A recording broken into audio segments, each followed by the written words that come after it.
Good morning from Panhandle Outdoors, America's only daily outdoor TV show. Your source for fishing, hunting, and information for folks who enjoy the great outdoors. Now sit back, relax. It's Panhandle Outdoors. Good morning, folks. Welcome to Panhandle Outdoors in Winston, Chester. Glad to hear this morning. Got a great show lined up. Got the weather now brought to us by Haney Technical Center. We're proud to have them as one of our sponsors, good vocational technical school. They helped out a lot of people. High today is going to get all the way up to 86, but low now is getting into the 60s. Low will be 69. That's the lowest low we've had in a couple of weeks. Water temperature hanging in there at 85.1, so it's been pretty steady the last couple of days. Our river reading brought to us by Mountain Dew. Take it outside with Mountain Dew. Now we're looking at it, this is odd looking at Apalachicola at Bluntstown. It shot up real quick and then it dropped back off, and its reading this morning was 3.9, so it's still under 4 foot. So this weekend looks really good on Apalachicola. Same way on the Choctawhatchee at Caryville. It sort of slowly and steadily went up, but it didn't really just zoom up. It's been a steady flow. It's at a 4.5 this morning. And again, it's looking good for the weekend also. Our tide chart brought to us by Kent Forest Lawn. The first thing I noticed when looking at these tides was how the outgoing tide, and we had the last couple of days been neap tides, but now we've got that outgoing tide pretty strong this morning. High is going to be at 7:16 this morning, and then it's going to start dropping out. It's going to be a fast drop. You see how quick it's dropping? It's going to be low. It's going to drop out all day, all the way to 5 o'clock. So that's an interesting situation there. And our marine forecast will be west at about 10 to 15. Let's take our break. We'll be right back with our guest. All right, welcome back. And this morning, Daniel Cole. Good morning. Good morning, Winston. Good to see you and good to have you. And it's fascinating. Every time you come on, we got something very interesting to talk about. And you called me the other day, and you were so excited, and you got me excited about, the hurricane really took a toll on a lot of things. And one thing that really beat up was the Governor Stone. It sure did. And the Governor Stone is such a special boat to so many people. Right. And it's just, it's the only two-masted schooner left that's ever built on the Gulf Coast. That's still, and it was built 1877 in Pascagoula. Mm-hmm. And then it got beat up with Michael. So tell us what's going on. Well, I actually brought with me a oil painting that my uncle did. He's an excellent oil artist, Robert Peavy. He lives up in Albany, Georgia. But he came down, and the boat, of course, used to be moored in Apalachicola, what we call 10-foot hole. That's where I first saw it, was in Apalachicola. So I grew up with it in Apalachicola. But so anyway, the historical marker value of it, it's just such a touchstone to our history here on the Gulf Coast.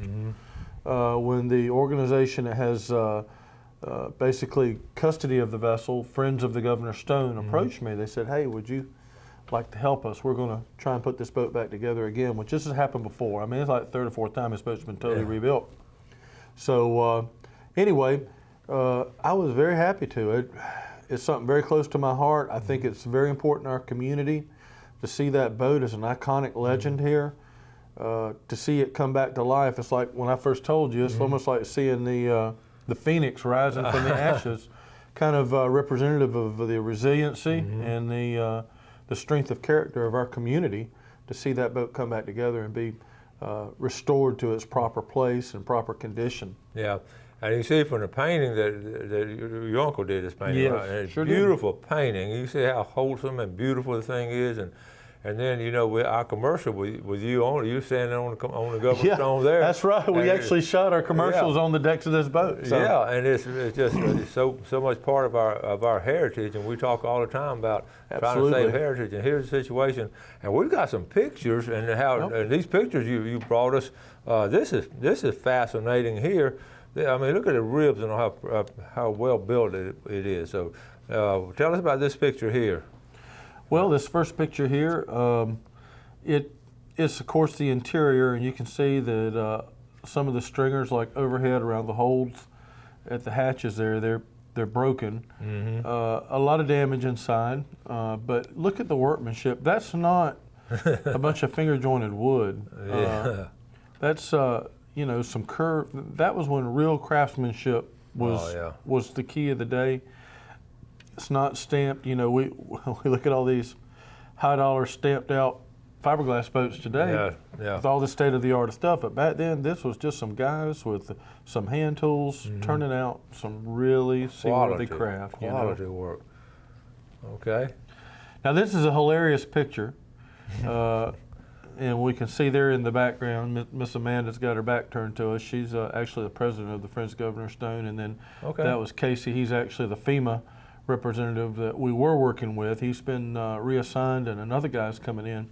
But the funny thing about this picture is it looks like the bowsprit is attached to the boat, but that's actually a pine tree that's down behind it. That is a pine tree. Yeah. Okay. So, yeah, I see it. And but that is probably the best angle you can look at the poor boat, because from any other angle, if we look at the other pictures, the stern end, the entire stern just about ripped off. You can walk right up and look through the old where the transom was. Now, where was it when it got hit? Was it in St. Andrews? It was in St. Andrews Bay. Where it was, okay.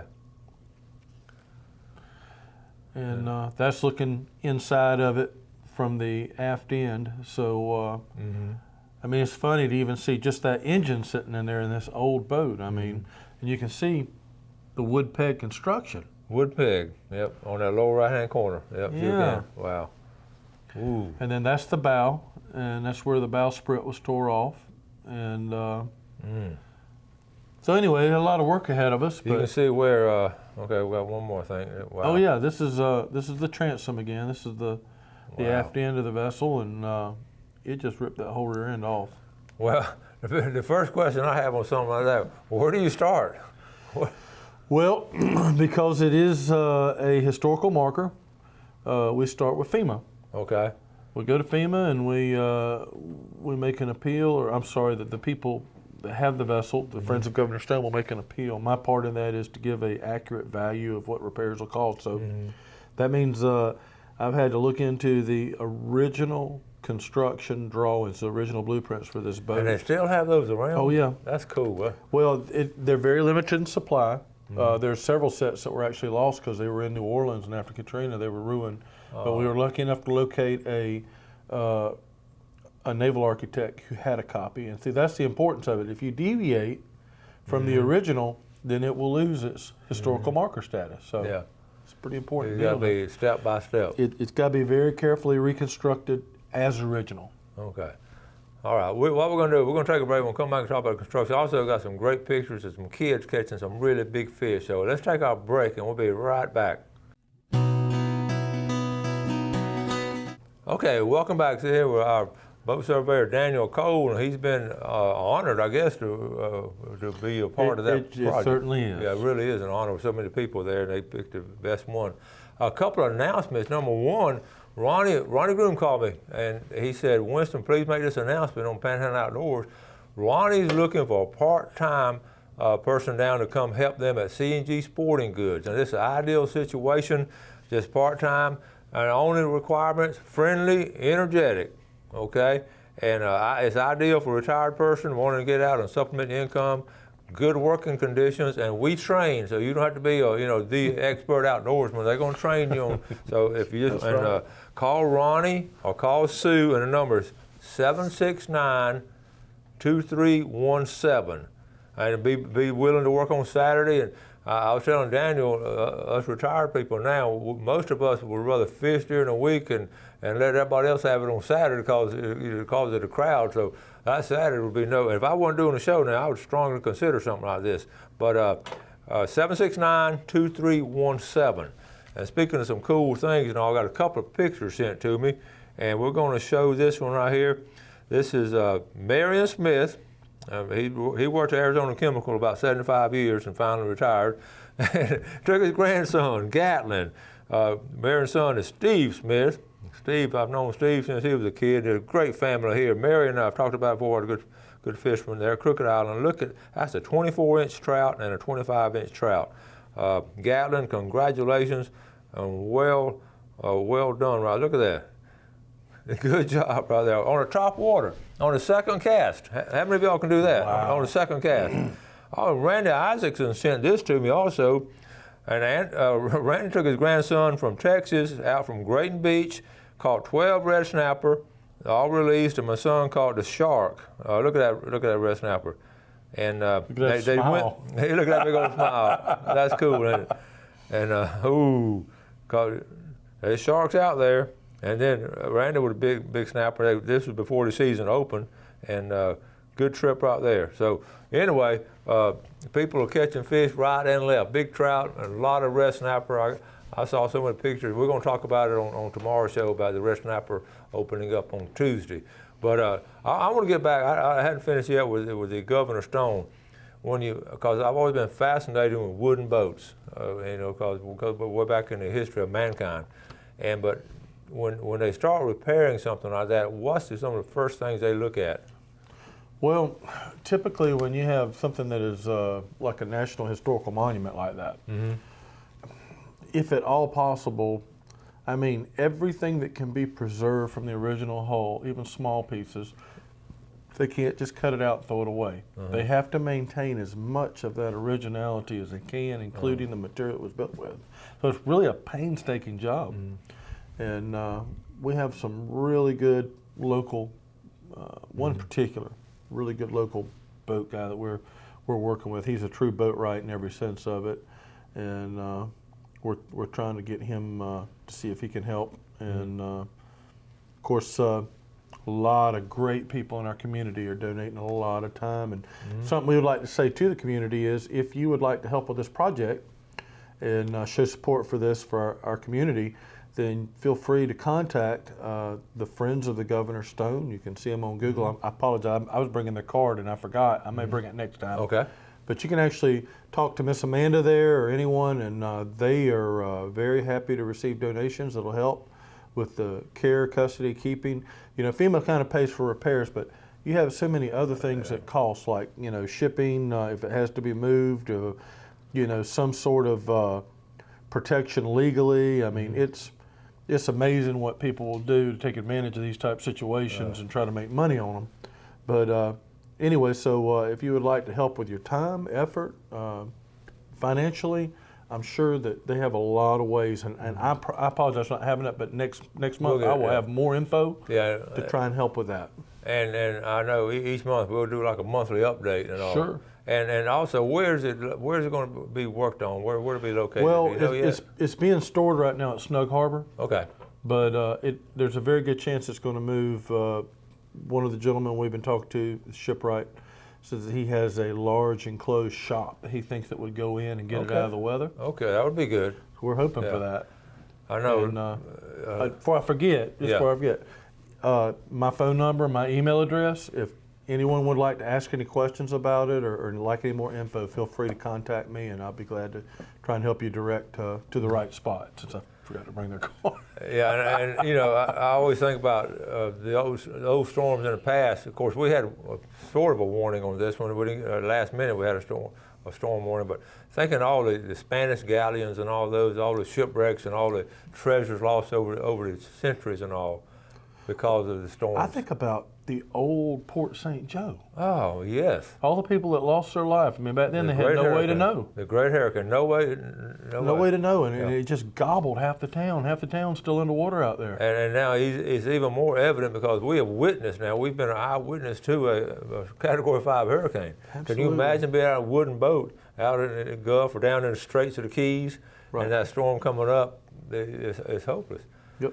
And I know all the modern boats got just beat up terrible too. We lost, I think, 25 to 30% of our charter fleet. Easily. That's a conservative guess. That's just talking to some of the people. Some of them are just now getting out of the yard too. Yeah. We're rebuilding. Yeah. But you mentioned the shipwright and the boatwright, so that's becoming a lost art, I guess, on the wooden boat. It is a lost art. It is a lost art. Yeah, I mean, that's a very hard certification to get. Yeah. And they don't give them away. And the people who have them, very few people today are interested in doing what it takes to get one. Yeah. So this is our last one. Like I say, built 1877. That thing is 140 years old, just about it, and the last two massive schooners. So whatever we can do to help. Reality, I mean, could you imagine going down St. Andrews and not seeing it? Yeah, that's. I mean, it's part of our. It's part of our. I think that's as 850 strong as it gets if we can get this boat up and get it back sailing again. Well, speaking of St. Andrew, it's about the same age as St. Andrew because really that's about when the Wares came in here, when late 1870s, or when the Ware family came into St. Andrew. Really, I mean, there've been a couple of scattered people in there. But St. Andrew really started in 1882, but really late 1870s they came in on a boat similar to that. Right. On a 20-footer. How big is this, Governor Stone? I have not seen the official measurement on it yet. It's not big. It's not as big as you would think. No, you think it'd be big. And it's amazing, as big as it looks in the water, with everything going off of it sitting on these blocks, it looks tiny. Yeah. It looks like 40 feet, you know. It does. It really does. It may be, and I apologize for not having, but as we develop this, I'll continue to bring more information and kind of share with everyone what's going on with that, so we'll all know a little more about it when we get done. All right, let's take our final break. We'll be right back.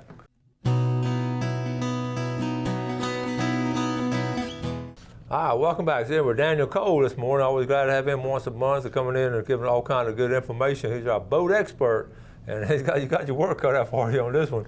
That's good. Be fun though. It's all good. Our fishing game times on Blue Water Outriggers today are from 9:38 to 11:38, and then tonight at 10:03 to 12:03. That fits some of the outgoing tide. And I tell you, I'm proud of my memory because I said the Ware family. I just checked it during a commercial break. And this story on the Ware family, which I love this story here, but they came down from Delaware in 1878, and they came down in a 20-foot sloop.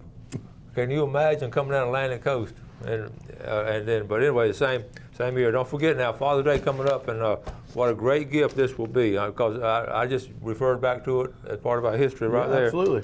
And so the Ware family, about the same age as the Governor Stone. That's cool. That is cool. Okay. So what else is going on the boat front now? Are you still doing a lot of damage assessments? No, we're pretty much done with that. Okay. What we find is that we're doing more representation of individuals that their insurance companies aren't paying them what the damages are worth. Okay. We have recovered a lot of money for people who Good.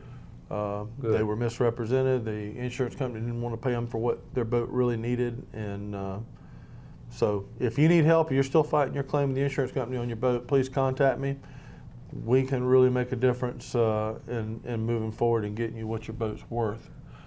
Oh, you find it? What are some of the main damages you're seeing that maybe they don't cover or that maybe they hadn't seen or something? Well, a lot of people, their boats were submerged or semi-submerged. Okay. And when that happens, saltwater destroys your electrical system. It destroys everything. So when they say you can dry the hull out, you can do this and that, that's a temporary fix. The hull you can dry out, but the electrical system, once it starts corroding, there's no way to stop that. It's going to continue. Yeah. So if it needs to be put back together, it needs to be put back together. And they don't want to see that. But the thing to remember, always remember this, when you're dealing with a boat adjuster, that's all he is, an adjuster. He is not a marine surveyor. He's not qualified to make the determination, really, what is damaged and what's lost on that boat, unless he is a surveyor. And some are, but majority of what we find, we helped one gentleman, they tried to give him $30,000 for a $160,000 boat that was totaled. Oh. And by the time we got done, even though they had 6 people come try to refute what we said, none of them were surveyors. And when it was all said and done, that guy got his boat paid for. Awesome. So I like those stories. It may cost a few $100s, but hey, he went from $30,000 to $160,000. I'm pretty sure we pay for ourselves. I think it's happened. Are you seeing any any kind of fractures or cracks in holes maybe, or that hadn't? All the time. Okay. I mean, or it's been beat up against the pilings. Yeah, and it's hard sometimes because sometimes you can have like just natural wear and tear. You'll have a little pain or chipping or whatever inside, just from the flex, the hull. Knowing the difference is important. Yeah. That's where it's very important to have your digital moisture meters to determine, is anything waterlogged? Is there water trapped inside? Is anything rattling and actually delaminating? That's the kind of stuff there. Like for instance, this guy we're just talking about. That's why he got paid, because they never bothered to look beyond the outside. I got down in the bilge and found where the main stringers were split. Okay. They had been busted against the piling. Okay. Are you seeing any more stringers or runners or that are made out of wood or all of them fiber composite? In the older boats, you will. Because that was a big problem back in the day when they were making it and they were getting soft and running, then just spongy. So that's something people. Well, you get away from the rot, but over time, anything man-made is going to give. So Okay. even your modern stuff, it may last a long time, but it's still not without its own things. You've got to look at what its weaknesses are and judge it based on that merit. And the importance of bilge pumps. How important are they? You can't have enough. I'll tell you. That's common. I mean, that's not true, but it's, but that's something that people overlook because you never see it. Yeah. But you need to test those things every month, minimum. Make sure those switches are working and they're running. Yeah, because if not, it's just going to start filling up. And just, Yeah, I don't know if we have time. I'll tell you a funny story if we do. Yeah, go ahead. We got 2 minutes. I had a 27-foot sport craft, twin engine, and we were fishing when the Spanish were hot and heavy, me and a buddy, right along Beach Drive. And I got looking, and the back of the boat was way down low in the water, and I pulled the hull, the hold up, and the water was right to the bottom of the deck. It was years ago. And my buddy was such an avid fisherman. He's from Louisiana. We had 4 or 5 rods in the water, and the Spanish were all hitting them all at one time, and I could not get him to quit and go. So I ran up forward and took the boat to the hill and nosed it in right there on Beach Drive, and then found out what was going on. Something in the bilge. We were sticking fish anywhere we could put them because they were coming in so fast. Yeah. He was throwing fish in there, and it had blocked the float switch. Okay. So that's where the water would come in. There was one wedged in there, and we pulled That's them out. funny. And pumps came on one of them. That's Just funny. be careful. Now, If I couldn't get him to quit fishing, he's like, "No, there's fish on. We can't stop now. That's kind the of boat's fish- going to sink." That's the kind of fisherman I love. Just kidding. Yeah, and he was, too. He loved that. We'll swim resort. That's funny. But that goes to show you, though, little things like that can happen. That's right. Well, Danny, we're going to wrap it up, buddy. We're proud of you for getting a hold of Governor Stone and helping out. And you keep us posted on it. Be happy to. Thank you for having me. It's always a pleasure. Oh, it's great to have you. And that painting your uncle did is just spectacular. Yeah. It is. If someone be interested in something similar, get in touch with me. I can put you in touch with the man. Sounds good. He does a lot of stuff on our coast here. All right. Thank y'all for watching Panhandle Outdoors. Tomorrow night, be drawing for some fish and having a great report. Do something good today for your fellow man, and God bless. Thanks for watching America's only daily outdoor TV show, Panhandle Outdoors with Winston Chester, featuring hunting, fishing, and other activities and information to help you enjoy the great outdoors. Join us next time for Panhandle Outdoors.